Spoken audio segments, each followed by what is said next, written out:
दोस्तों, इस वीडियो में आपको बहुत मज़ा आने वाला है। और ये गोदी मीडिया और शुभराष्ट्रा जो कि न्यूज़ एंकर है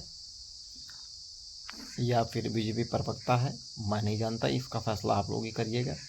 इस डिबेट में देखिए बहुत मज़ा आने वाला है। जब देश में ऐसे पत्रकार हों, ऐसे प्रवक्ता हों, तो फिर देश तो आगे बढ़ेगा ही बढ़ेगा।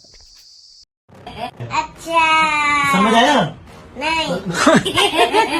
ये आज़ाद भारत की एक बहुत शर्मनाक अध्याय है आज़ाद भारत का ये। और ये जो INDIA ब्लॉक के जो नेता हैं, ये किस हिसाब से नजरें मिला पाते होंगे अपने आप से, मैं नहीं कह सकती। आप कहाँ के ज्ञानी बाबा? इसलिए नहीं कह सकती क्योंकि मुझे याद है उत्तर प्रदेश के वो छोटे छोटे केसेस भी जब होते थे तो किस तरीके से इशू उठाया जाता था। और मैं समर्थन करती हूँ आज जो रेसलर्स प्रोटेस्ट भी जो हो रहा है उस राजनीतिक है, उसके बावजूद भी मैं कह रही हूँ कि अच्छा जो प्रश्न उठाया गया विवेक श्रीवास्तव जी की तरफ से कि बीजेपी की एक डेलीगेशन को जाके मिलना चाहिए था, अमित शाह जी के साथ बात होनी चाहिए थी, उनकी बात एक लेवल पर जायज है, मैं तो कह रही हूँ कि जायज है। लेकिन आप बताइए ना, अगर ये बात जायज है तो ममता बनर्जी का आज तक उन पीड़ितों के साथ न मिलना और बिना और तू क्या कर रही बोल, बिल्कुल जिसको कहते हैं अनइंटरप्टेड सपोर्ट न देना, ये क्या दर्शाता है? क्या इस चीज के लिए विवेक श्रीवास्तव या इंडी ब्लॉक के कोई भी नेता आवाज उठा पाएंगे? सच बोलो, सच बोलो, सच बोलो। क्या प्रियंका गांधी, सोनिया गांधी, राहुल गांधी, आपके लालू प्रसाद यादव, अखिलेश यादव, क्या इन सबके मुंह में दही जम गई है? आज तक ये प्रश्न क्यों नहीं पूछा गया? पॉइंट आपकी बात में Manoj Yadav, okay, Samajwadi, okay, this is a very serious topic tonight.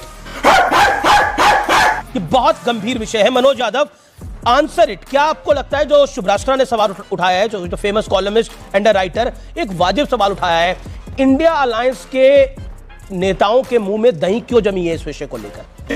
सुन इतना बेटे बात सुन। क्यों कोई डेलीगेशन नहीं भेजा? अभी बदत है भाई, अभी बदत है।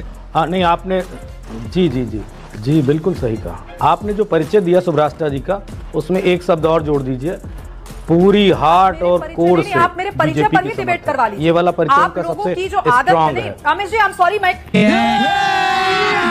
अभी मजा आएगा ना भिड़ो। मेरे पास ना बहुत जरूरी काम है। मैं ऐसे छिछले नेताओं के साथ बैठ के बहस नहीं कर सकती। मैं अपना रिज्यूमे CV इन हल्के दर्जे के नेताओं के सामने जस्टिफाई नहीं करूंगी। मुझे जो कहना था मैंने कहा। मुझे पता है कि आप इनको नहीं रोकेंगे आमिष जी, नहीं, क्योंकि पर्सनल आक्षेप लगाने के बाद आपकी TRP भी बढ़ेगी। ये 10 सेकंड का रील कट के चलेगा। मैं ऐसे डिबेट का आप निकलो। देखिए मनोज यादव, शुभराष्ट्रा आप जानती है, आप शुभराष्ट्रा यू नो मी। ये महिलाओं का सवाल है, ये महिलाओं का सवाल है। उस महिला को कह रहा हूं निकलो निकल, पहली फुर्सत में निकल। Okay Manoj Yadav, audio down, एक सेकंड। मनोज यादव 1 सेकंड। शुभराष्ट्रा, आप मुझे जानती हैं, मेरे लिए TRP महत्वपूर्ण नहीं है, मेरे लिए सब मेहमानों की गरिमा महत्वपूर्ण है। अमीश देवगन, देखिए शुभराष्ट्रा, क्या गलत कह दिया? मैंने इतना ही तो कहा कि वो भाजपा की समर्थक है। इसमें कौन सी गलत बात कह दी मैंने? और फिर इतनी क्यों तकलीफ हो गई किसी को? क्यों तकलीफ हो गई? जया प्रदा जी के अंडर तुम्हारी हैसियत है महिला हो, इसलिए सम्मान कर रहा हूँ। शब्दों का चयन अच्छे से करना।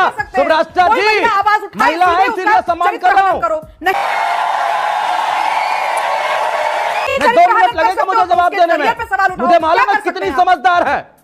चुप रही है, बदतमीजी कर रही है, तमीज नहीं है क्या? एक सेकंड। समाजवादी पार्टी के प्रवक्ता के सामने सारे भगोड़े हो, सारे भगोड़े हो। शुभराष्ट्रा आप बने रहिए। हाँ, नहीं है तमीज तुम्हें। सही बात है। शुभराष्ट्रा बने रहिए। एक सेकंड। मनोज यादव, ये पर्सनल कमेंट है।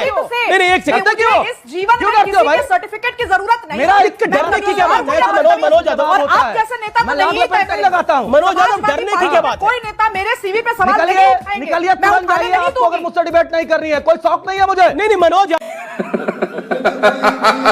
यादव, आपको एक सेकंड, ऑल ऑडियो डाउन। शुभराष्ट्रा, मेरा निवेदन है 30 सेकंड छात्र रहिए। अच्छा थैंक यू वेरी मच। मुझे लगता है कि मुझे इंटरप्ट कोई नहीं करेगा बीच में। देखिए बिल्कुल स्पष्ट बात है, चाहे वो संदेश खाली की घटना हो, चाहे वो मणिपुर की घटना हो, हाथरस की घटना हो, लखीमपुर की घटना हो, आजमगढ़ की घटना हो, इलाहाबाद की घटना हो, और चाहे वो कानपुर देहात की घटना हो, जितनी भी महिलाओं के साथ अत्याचार की घटनाएं उत्तर प्रदेश में आई हैं या देश में आई हैं, वो दुर्भाग्यपूर्ण है। ये बड़ी अच्छी बात कही आप। कैसे राम राज्य देश में स्थापित हुआ है, किस तरीके से सरकारें काम कर रही हैं, ये प्रधानमंत्री जी विदेशों का दौरा करते हैं, प्रधानमंत्री जी प्रचार करते हैं, बीजेपी इज पार्ट ऑफ जो भी पश्चिम बंगाल में है वो सबसे ज्यादा अपोजिशन के रूप में है। क्या कर रही है बीजेपी भाई? आप उत्तर प्रदेश में बैठ के समर्थन चाहते हो तो हम समर्थन कर रहे हैं ना, हम कहां उनके साथ खड़े हैं, और कड़ी से कड़ी कार्रवाई जो भी जिस स्टेट में होनी चाहिए। लेकिन आप बताइए, क्या जिस तरीके से हाथरस की बेटी को जिंदा जलाया गया था, लेकिन हाथरस में एक मनोज यादव, आपकी बात को ऊपर रखता हूं, आपने बोला हाथरस, आपने बोला हाथरस। अबे साले, हाथरस वन सेकंड मनोज यादव, हाथरस कितने नेता आपने बोला हाथरस, हाथरस इसमें नहीं, हाथरस में कितने नेता गए थे विपक्ष के? पॉइंट नंबर 1 यहाँ विपक्ष में हैं, मैंने एक सेकंड रुकिए, नहीं गिनना पड़ेगा, हाँ बेटा, लगता है तुम गू खा के ही मानोगे। गिनना पड़ेगा, वक्त है, समय है, गिनना पड़ेगा। हाथरस कितने नेता गए? मणिपुर पूरा विपक्ष का डेलीगेशन गया। मेरा सवाल यह है विपक्ष, और आप बार बार बोलते हो कि सरकार ने मणिपुर ने नहीं बोला। मैं तुम्हें भड़वा कहता हूँ, दलाल कहता हूँ, और बताओ, और इससे ज्यादा भी कुछ बोलिए, थोड़ी मर्यादा रखिए। गृह मंत्री अमित शाह ने 1 घंटा मणिपुर में पार्लियामेंट में बोला, 4 दिन अमित शाह वहां बैठे रहे, 4 दिन अमित शाह मणिपुर जाके बैठे। तो क्या नाचो मुझे लक्ष्य करके आज बहुत सारी चीजें कही गई हैं। मैं एक मुगालता बहुत सारे पॉलिटिकल लीडर्स का बिल्कुल दूर कर दूं। नहीं मैं उनसे यहां पर तमीज का सर्टिफिकेट लेने नहीं बैठी, और इनफैक्ट मैं दुनिया में किसी से तमीज का सर्टिफिकेट लेने नहीं बैठी। आप मुझसे बदतमीजी से पेश आएंगे, आप मेरे प्रोफेशन पे, आप मेरे पर्सनालिटी पे सवाल उठाएंगे तो मैं आपको गाली सहित घर तक छोड़कर आऊंगी। ये मेरी अपनी पर्सनल मेरा एटीट्यूड है। इस एटीट्यूड के साथ आपको रहना है, रहिए। नहीं अच्छा समझ आया? नहीं रहना है तो भी जनता मैं हूं, वोट मैं आपको देती हूं, तब आप विधायक या सांसद बनते हैं। इस बात को इस देश का कोई भी नेता न भूले। आप देखिए, उत्तर प्रदेश में मनोज यादव की सरकार नहीं है, समाजवादी की सरकार नहीं है, लेकिन आप देखिए अगर समाजवादी पार्टी का एक नेता यहां बैठकर एक महिला पैनलिस्ट के साथ ये बदतमीजी कर सकता है, आप कहाँ के ज्ञानी बाबा? तो खुदा न खास्ता कभी इनकी सरकार अगर बन गई या इंडिया अलायंस की सरकार बन जाती है और ऐसे नेताओं को प्रश्रय मिलता है, तो इस देश में महिलाओं का क्या हाल होगा? ठीक है, जवाब ले लीजिएगा। उस एक निरंकुश प्रदेश का जवाब का ले लीजिएगा। जवाब तो आपको जनता दे रही है, चुनाव दर चुनाव जवाब दे रही है। क्या हो गया तुम्हें? आपसे प्रश्न पूछा जाता है तथ्य और तर्क पर, आप किसी पैनलिस्ट पर व्यक्तिगत आरोप लगाते हैं। क्यों लगाएंगे भाई? मैं पॉलिटिकल एनालिस्ट हूं कि मैं किसी पार्टी की चाटुकार हूं, ये सर्टिफिकेट बांटने वाले आप हैं कौन? चुप हो जा, 7वीं फेल, चुप। क्या आपको ये सुनाई नहीं दिया था? मैं पूछना चाहती हूँ अमित जी, कर्ण दोष है क्या इनको? मैं इन लोगों की गुंडागर्दी बिहार में झेल चुकी हूँ, राजद के नेताओं की गुंडागर्दी झेल चुकी हूँ, आधिकारिक रूप से कह रही हूँ मैं ये चीज। इसीलिए समाजवादी हो, नमाजवादी हो, कोई भी वादी हो, ये अगर चाहेंगे कि यहाँ बैठ करके मेरे पर आरोप लगा करके, ठीक है, अब आपने अपने आरोपों का जवाब दिया। मैं कहता हूँ विषयांतर मोदी सरकार में सबसे बड़ा घोटाला पता क्या हुआ? बुद्धि का घोटाला, लोगों का दिमाग खा गया मोदी। हो रहा है विषय पर आइए, क्योंकि आपने एक टिप्पणी करी। मनोज यादव आप भी अपनी बात को रखिए। मेरा बस निवेदन ये, व्यक्तिगत हम किसी पे ना हो। रुक, तेरे को बताते तेरी। मुझे बड़ा अच्छा लग रहा है अमित जी कि अब व्यक्तिगत होने पे डिबेट होने लगी है, लेकिन लगातार प्रधानमंत्री से लेकर और बीजेपी के प्रधान ने विगत 10 सालों में सिर्फ व्यक्तिगत ही हमले किए हैं।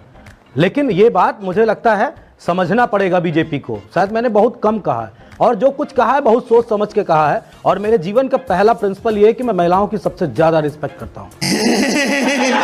पहला प्रिंसिपल, अगर किसी को मेरे किसी शब्द कह देने से कि आप बीजेपी की ज्यादा बड़ी सपोर्टर हैं और वो अगर गाली लगती है तो आपको मुबारक। ये तो मैंने आपकी प्रशंसा की थी। मौजूदा सत्ता है, सरकार है, बीजेपी की प्रशंसक होना इसमें कौन सी बड़ी? मैंने भी बड़ी प्रशंसा में कहा, हमको मालूम है कि संदेश खाली आपके लिए बड़ा विषय नहीं,